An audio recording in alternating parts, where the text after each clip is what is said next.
सो hello guys, चलिए start करते हैं हम लोग अपने इंटरनेशनल रिलेशंस के फाइनल पार्ट में। तो ये इसमें दिया है UN80 इनिशिएटिव एक्शन प्लान।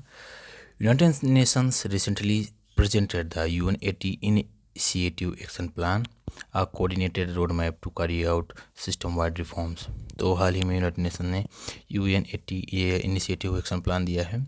तो चलिए देखते हैं कि ये UN80 इनिशिएटिव प्लान क्या है।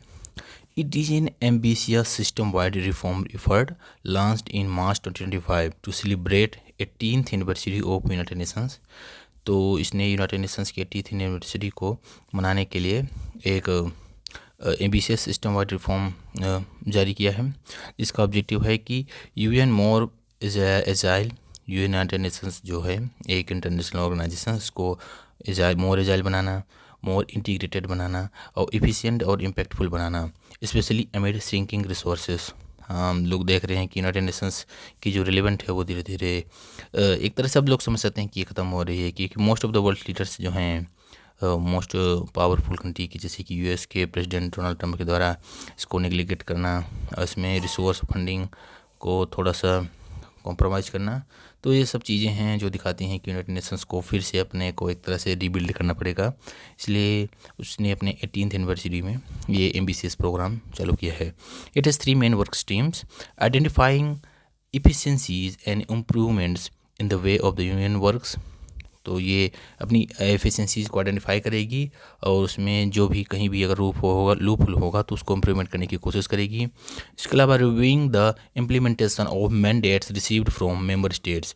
ठीक है, इसके अलावा जो इम्प्लीमेंटेशन ऑफ मैंडेट्स रहेंगे मेंबर स्टेट्स के, उनको भी एक तरह से रिव्यू करेगी, देखेगी कि ये कौन कौन से मैंडेट्स हैं जो हम लोगों की मेंबर स्टेट्स हैं वो दे रही हैं, तो हम लोग उनको इम्प्लीमेंट कर सकते हैं कि नहीं कर सकते हैं।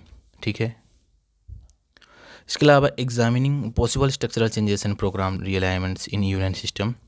हाँ, ये तो ठीक है, कुछ नहीं है भाई, नॉर्मल है।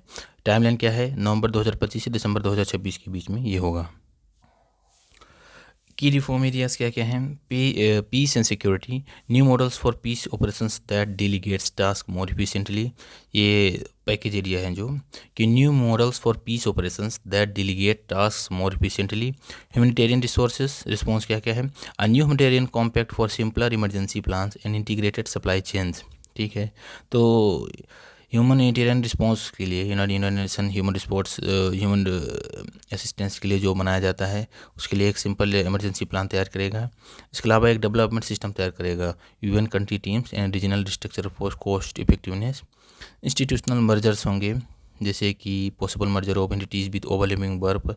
2-3 इसके जो ऑर्गेनाइजेशंस हैं, अगर वो इंस्टीट्यूशंस हैं, अगर वो एक दूसरे के वर्क एक दूसरे में ओवरलैप कर रहे हैं तो फिर उनको मर्ज किया जाएगा, जैसे कि UNDP United Nation development programme और UNOPS United Nations office for project services. इनके जो वो देखा गया है कि जितने भी वर्क हैं मोस्टली ओवरलैप करते हैं, तो उनको यूएनडीपी में मर्ज किया जाएगा। Operational enablers, common data set technology platforms, unified supply chains and simplified training system. तो ये ऑपरेशनल एनेबलर्स होंगे। ठीक है, इसके अलावा देखते हैं नीड फॉर यूनिट रिफॉर्म की ज़रूरत क्या है। आउटडेटेड रिप्रेजेंटेशन, स्ट्रक्चरल क्या क्या उसमें दिक्कत आ रही है। United Nation Security Council reflects post World War second geo politics, not 21st century realities, with no permanent seat for countries such as India, one of the largest contributors to UN peace keeping. तो ये बहुत important, उसका structural ही ख़राब चल रहा है भाई, उनका आउटडेटेड हो चुका है। वर्ल्ड वार सेकेंड के ज़माने के बाद ये विश्व में शांति के लिए बनाया गया था तब, लेकिन अभी क्या चल रही है 21st सेंचुरी। अब 21st सेंचुरी में चाहिए कि इसमें जो भी यूएन पीस कीपिंग में जो मोस्टली कंट्रीब्यूट कर रहे हैं, जैसे इंडिया कर रही है, तो उसको तो सीट देनी चाहिए, लेकिन वही है, अभी भी स्ट्रक्चरल इसमें प्रॉब्लम चल रही है। Loss of credibility in global trust, बहुत सारे UNC deadlock due to veto power in case of Russia Ukraine war, Israel Palestine conflict. कुछ मतलब ही नहीं भाई, कितना भी वीटो डालो कोई मतलब कुछ नहीं चल रहा है। Prolonged conflict deadlocks, selective enforcement of human rights and perceived unequal treatment of Nations have eroded trust in UN authority. अब यूएन की एजेंसी जो है वो एक तरह से समझ सकते हैं कि ये कठपुतली है, इसकी बागडोर है यूएसए और कुछ पावरफुल कंट्रीज़ के हाथ में, तो अपनी क्रेडिबिलिटी धीरे धीरे वो खो रही है। Governance challenge, UN lack of specialised bodies, adequate resource नहीं है, एआई थी, साइबर सिक्योरिटी, ये कुछ नहीं है। 40,000 plus mandates overwhelm the system, creating duplication and efficient resources, mostly resource की कमी है। इंस्टीट्यूशनल चैलेंजेस क्या क्या है? Resource constant, system resources are estimated to fall 25% in 2026 compared to 2024. About 80% UN system funds come from voluntary contributions, ठीक है।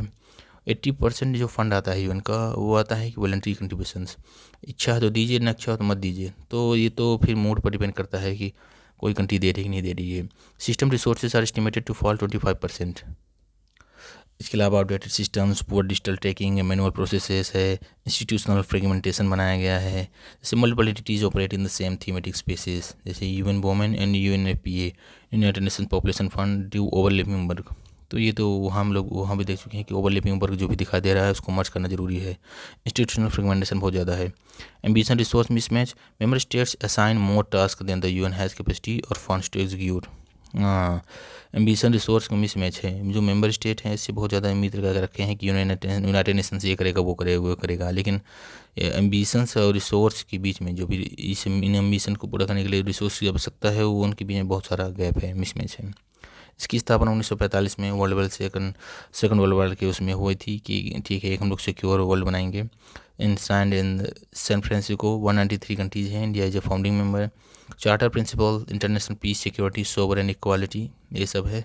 Main organisation क्या क्या होते हैं? जनरल असेंबली होती है जिसमें से इक्वल वोट होता है सबके लिए, और एक सिक्योरिटी काउंसिल होती है जो जिसमें 15 मेंबर होते हैं, 5 परमानेंट रहेंगे जिसको वीटो दी गई है, और 10 इलेक्टेड रहते हैं पीस और सिक्योरिटी मेंटेन करने के लिए। इकोनॉमिकल सोशल काउंसिल होती है, और इंटरनेशनल कोर्ट ऑफ जस्टिस होता है जो हेग में है अभी, और ट्रस्टीशिप काउंसिल होती है, सेक्रेटेरिएट होता है, ठीक है। इसके कुछ स्पेशलाइजेशन हैं जैसे कि FAO, food and agriculture organization, ICO, IFAD, ILO, IMF, IMO, UPA, World Bank, WMO, ठीक है। तो ये कुछ हैं। चलिए न्यूज एंड शॉर्ट्स देखते हैं। ईस्ट एशिया समिट, हम लोगों की ईस्ट एशिया समिट 20th वाली कहाँ हुई? कोलालमपुर में हुई है, जिसमें पीस और स्टेबिलिटी के बीच में डिक्लेरेशन किया गया है। And the declaration aims to implement joint projects and activities under the ES plan of action 24-28, 4 साल के लिए प्लान तैयार किया गया है with ASEAN 2045 our shared our future. East Asia summit क्या है? A leaders platform for dialogue and cooperation on strategic political and economical issues to promote peace, stability, prosperity in East Asia. East Asia में peace और political, strategical और economical issue को वो करने के लिए 2005 में इसका ऑर्गेनाइजेशन हुआ था। फर्स्ट समिट कोलालमपुर मलेशिया में ही हुई थी। नेचर क्या है इसका? Nature annual meeting heads of state और गवर्नमेंट ऑफ पार्टिसिपेटिंग कंट्रीज होगा। मेंबर्स 7 मेंबर्स हैं, Australia, China, India, Japan, New Zealand, USA, रसिया, ये सब हैं, ठीक है। इसके अलावा एपेक समिट हुई है, कहाँ हुई? साउथ कोरियन सिटी ऑफ ग्यांगजू में हुई है। और एपेक इसका नाम है, एपेक यानी एशिया पैसिफिक इकोनॉमिक कोऑपरेशंस, 1989 में फाउंडेड हुई थी। 21 इकोनॉमी जिसमें है, mostly Australia, China, Japan, south Korea, Mexico. India इसका मेंबर नहीं है, सिर्फ ऑब्जर्वर है। ये तो इंपॉर्टेंट है कि इंडिया एपेक का मेंबर है, इंडिया एपेक का मेंबर नहीं है, जबकि एक नॉर्मल ऑब्जर्वर है, ठीक है। इसके अलावा Australia, Canada, India technology and innovation हुआ है। हाल ही में जो इन लोगों ने जोहान्सबर्ग में G20 समिट हुई थी, तो उसमें बनाया गया कि ये लोग अपना एक अलग से एक गुट बनाएंगे, 3, इंडिया, कनाडा और ऑस्ट्रेलिया। कुछ लोगों ने इसको CIA नाम दिया ताकि अमेरिका थोड़ा चिढ़े, C for Canada, I for India, A for Australia. And कुछ लोगों ने इसको अलग अलग नाम दिया, ACITI।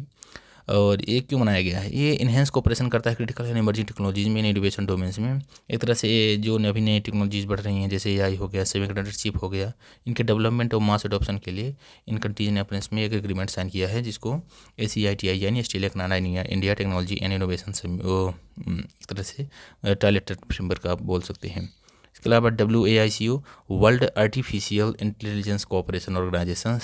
एपेक यानी एशिया पैसिफिक इकोनॉमिक कोऑपरेशन ने साउथ कोरिया में भी मीटिंग हुई, जिसमें China pushed for global body WAICO to govern AI नॉर्म्स। वर्ल्ड में AI की नॉर्म्स को गवर्न करने के लिए WAICO की मांग चाइना के द्वारा हुई। इसका काम क्या है? Shaping global standard for world cooperation and it incorporates principle from China's 2023 global AI governance initiative. China ने 2023 में ग्लोबल AI गवर्नेंस इनिशिएटिव अपनाया था, उस पर ही ये बात अपनी उसी सेम थीम पर, on the same line, this things is going to be happen. World artificial intelligence conference Shanghai में 2025 में हुई थी। इसके अलावा ये देखते हैं नॉर्मल, ये 2-3 न्यूज और हैं। ये Abraham Accords, recently USA president confirm that Kazakhstan would be a part of Abraham Accord. Abraham Accord diffused tensions in the Middle East by normalizing the relation between Israel and several so-called moderate Arab states to ensure formal diplomatic trade and security ties between the states with Israel. Abraham Lincoln बताता है कि एक ही Abraham की ही संतान है, juice और जितने भी मुस्लिम हैं दोनों। तो एक तरह से ये रिलीजन के नाम पर है मिडिल ईस्ट में ये प्रो पीस और प्रॉस्पेरिटी लाने की ये बात की गई है। 2020 में साइन हुआ था इजराइल और यूएई, बहरैन और मोरक्को के बीच में। तो नई कंट्री कौन सी है? कजाकिस्तान इसमें आने वाली है। ठीक है। Water convention, Bangladesh become the first country in the South Asia to join the United Nations convention on the protection and use of transboundary water courses and international lakes water convention. ये Helsinki में 1992 में adopt हुआ था और 1996 ये in force में है। Legally binding convention for sustainable management of shared water resources. ठीक है, ये लीगली बाइंडिंग होता है। दिस पार्टी जो रिक्वायर्ड पार्टीज होती हैं वो to prevent, control, reduce the transboundary impacts. ठीक है, तो इस तरह से ट्रांसबाउंड्री जितने भी लेक हैं और वो कुछ भी वाटर रिसोर्सेज हैं उनके रिसोर्सेज को कैसे यूज किया जाता है उसमें दोनों कंट्री बीच में एग्रीमेंट होता है। एनी गाड़ा passage, fighter jets and guided missile destroyer transited the Enigada passes as a part of USS Operation Southern Spear against narco-terrorism in the Caribbean। Caribbean में वेस्ट इंडीज़ में एक चैनल है जो Atlantic ocean और Caribbean सी को zone करता है, जिसमें इसी पैसेज में यूएसए ने ऑपरेशन साउदर्न स्पीयर चालू किया था जो ड्रग्स से रिलेटेड थे, नार्को टेररिज्म से मोस्टली रिलेटेड थे। तो कहाँ? वेस्ट इंडीज़ अटलांटिक ओशियन और कैरिबियन ओशियन को जोड़ता है, वेस्ट इंडीज़ में है। ठीक है, एनीगेडा पासेस हो गया है। और water convention, Bangladesh South Asia की पहली कंट्री है जिसने यूनाइटेड नेशन का वाटर कन्वेंशन ज्वाइन किया है। अब्राहम रिकॉर्ड में कजाकिस्तान फर्स्ट कंट्री आई है, मतलब कजाकिस्तान लेटेस्ट कंट्री आई है। इसके अलावा World artificial Intelligence Cooperation Organization की बात चाइना ने आप एक समिट में की थी। ऑस्ट्रेलिया, कनाडा, इंडिया ने जब G20 में ये लोग जोन्सबर्ग में मिले थे उन्होंने अपना ट्राइलेटरल फ्रेमवर्क बनाया। ठीक है, Asia Pacific economic cooperation APEC की summit South Korean city of Gwangju में हुई है। इसके अलावा ईस्ट एशिया समिट कोलालमपुर में हुई। तो ठीक है, ये था फाइनल। कल से हम लोग स्टार्ट करते हैं इकोनॉमी वाला पार्ट। ठीक है गाइस, थैंक यू।